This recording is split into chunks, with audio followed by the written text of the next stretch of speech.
Happening this afternoon, a hearing is expected to get underway to decide if a transportation tax referendum can move from the November to the May ballot. If it's a busy night or whatever and we just want some food, this usually is like the go-to spot, get a burger or something like that. And a staple of the Northwest Portland community engulfed in flames, where the investigation stands at noon. Plus, at a marathon overnight session, Washington lawmakers discuss the controversial millionaires tax, the questions being debated in Olympia right now. Also, Portland State University facing a $35 million budget deficit. What programs and even whole departments could be on the chopping block?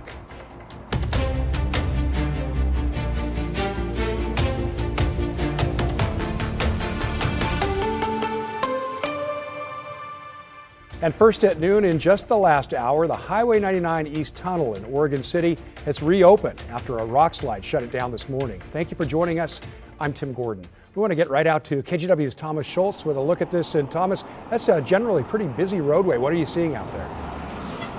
Yeah, Tim, look, it's generally busy. It's busy right now, and it caused quite a headache for travelers trying to commute along 99E earlier this morning when that rock slide first took place. It had a really big impact on this roadway and frankly surrounding roadways here in Oregon City, with rocks crashing into the westbound lane here on 99E, closing traffic for almost an hour and a half heading west. It happened just after 9:30 this morning. You can see in the drone footage, ODOT crews closed the westbound lane. They tell us they had to wait for a geologist to arrive to confirm the road was safe to reopen.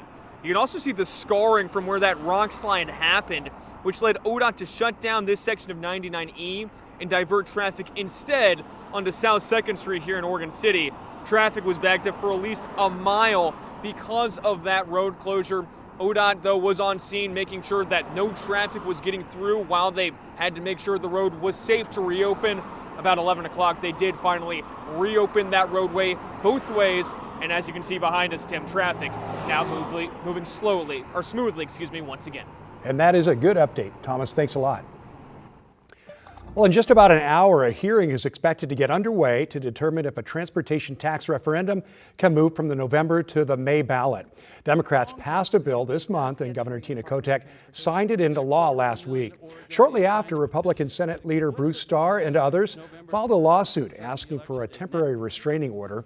The suit argues more than 250,000 Oregonians signed a petition expecting the issue to appear on the November ballot. Republicans claim moving it changes the rules after the referendum had already qualified. That hearing is expected to get underway at 1 o'clock in Marion County. Right now, crews are working to figure out what sparked a fire at Elephant's Delicatessen in Northwest Portland. Portland Fire and Rescue says crews responded around 1 o'clock this morning. Officials say the blaze was hard to fight, forcing crews to pull firefighters off the roof and out of the building at times due to safety concerns. We spoke to the CEO of Elephants, who says the fire is devastating for the business and the community that has supported it for years. We know there was a fire outside of the building, outside of the front door, that spread up the front and went on to the top. So we've got to investigate it. We're getting the video to see what happened and work with Portland police and fire to investigate what happened. It is unclear exactly how much damage has been done, although it appears to be quite extensive. We're still waiting to hear from crews on just how it started. Thankfully, no one was hurt.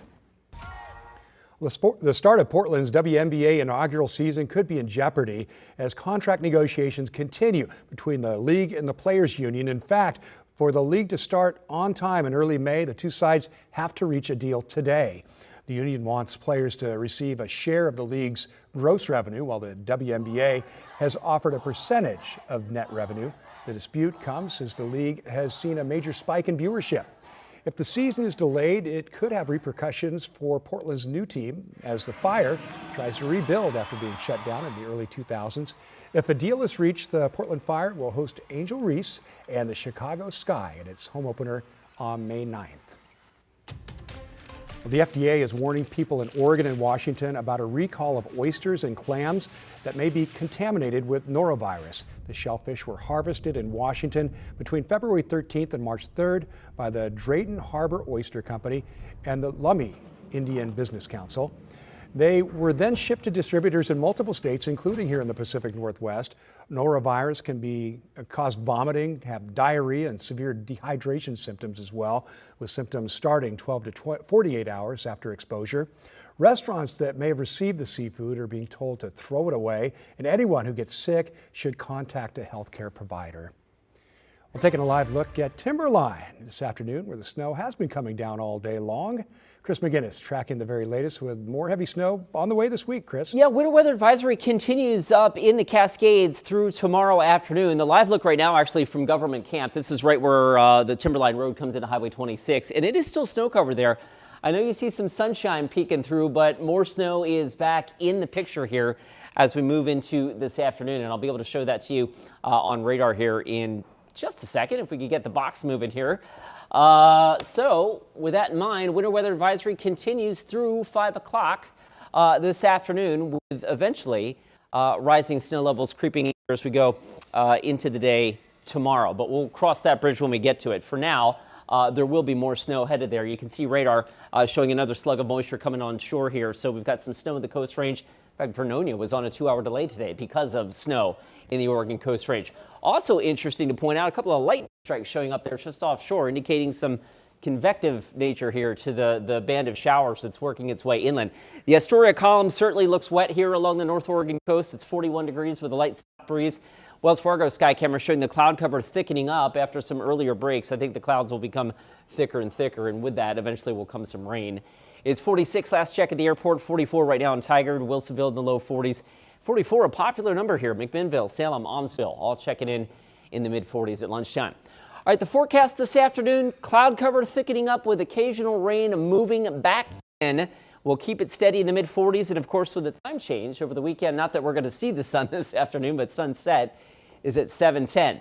Coming up tomorrow, Tim, we begin what looks like about a 3-day period of steady rain, and at times fairly heavy rain in the forecast. That will come with rising snow levels as well.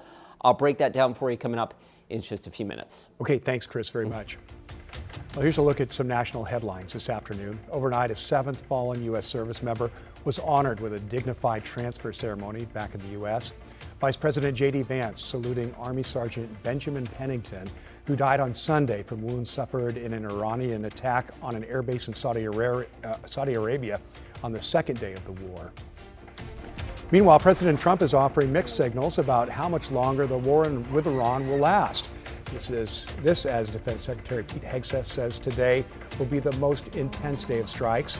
There's also now growing evidence that the U.S. was responsible for a deadly civilian strike on the first day of the war. Weapons experts say this video proves that a U.S. Tomahawk missile struck near a clinic and school, the strike killing 170 people, most of them young students. Today, Hegseth pushing back when pressed on whether the administration is sending mixed messages on the war's length. This is not endless, it's not protracted, we're not allowing mission creep. To combat oil prices, the G7 will hold a video call this afternoon to discuss using emergency oil reserves. And President Trump says he will waive oil-related sanctions. And the war is contributing to a surge in gas prices. Oregon's average price for a gallon of regular is up to $4.26 now. And Washington has the second highest prices in the country at $4.69 a gallon. AAA says every $1 increase in the price of crude oil amounts to an increase of about 2 cents for regular fuel at the pump. A change to an affordable housing bill in the U.S. Senate is proving controversial. CNN reports it could restrict large build-to-rent investors. The provision would force them to sell single-family homes within 7 years of construction. The idea is to help buyers, and the National Association of Realtors supports the plan. Build-to-rent industry groups argue it would have the opposite effect. They say it would choke financing, reduce supply, and drive up prices. Well, closer to home, Portland State University is facing a financial crisis this afternoon. The school's president says several departments could either be reduced or eliminated altogether. This comes as the school faces a $35 million budget shortfall over the next 2 years.